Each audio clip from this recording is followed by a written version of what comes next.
அண்மைச் செய்தி.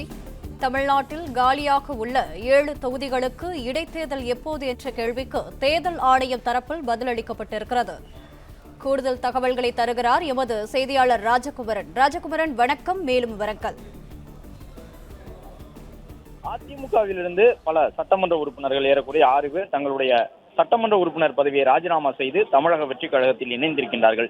இந்த நிலையில்தான் கடந்த சில நாட்களுக்கு முன்பாக இந்திய அளவில் காலியாக இருக்கக்கூடிய பல்வேறு சட்டசபை தொகுதிகளுக்கான இடைத்தேர்தல் தேதி அறிவிக்கப்பட்டது. என்றாலும் கூட தமிழ்நாட்டில் இருக்கக்கூடிய தொகுதிகளுக்கு ஏன் இடைத்தேர்தல் அறிவிக்கப்படவில்லை? இதன் காரணமாக தமிழ்நாட்டிலே இடைத்தேர்தல் நடத்துவதை தேர்தல் ஆணையம் தாமதப்படுத்துகின்றதா?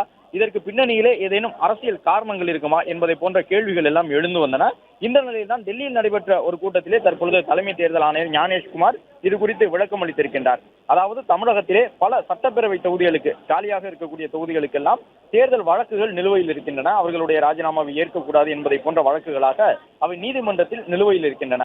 எனவே சட்டப்பேரவை தொகுதிகள் குறித்த அந்த வழக்குகள் விசாரிக்கப்பட்டு அந்த வழக்கு விசாரணை நிறைவடைந்த பிறகுதான் அந்த தொகுதி காலியானதாக தேர்தல் ஆணையத்தால் அறிவிக்கப்படும்.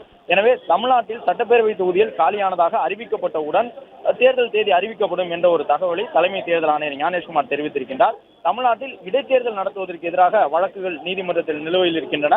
நீதிமன்றத்தில் உள்ள வழக்குகளை பொறுத்துதான் தமிழ்நாட்டில் இடைத்தேர்தலை நடத்த முடியும் என்று சொல்லியிருக்கின்றார்கள். எனவே நீதிமன்ற வழக்குகள் ஒரு முடிவுக்கு வந்தால் மட்டும்தான் தமிழ்நாட்டில் காலியாக இருக்கக்கூடிய சட்டப்பேரவை தொகுதிகளுக்கு, அதாவது காலியானதாக அந்த தொகுதிகள் அறிவிக்கப்பட்டு தேர்தல் தேதி அறிவிக்கப்படும் என்பது தற்பொழுது தலைமை தேர்தல் ஆணையருடைய பதில் மூலம் தெரிய வந்திருக்கின்றது.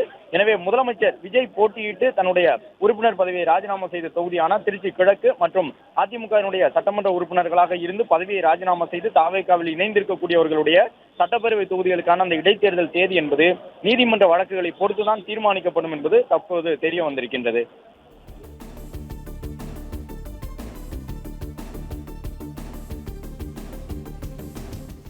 விவரங்களுக்கு நன்றி ராஜகுமரன்.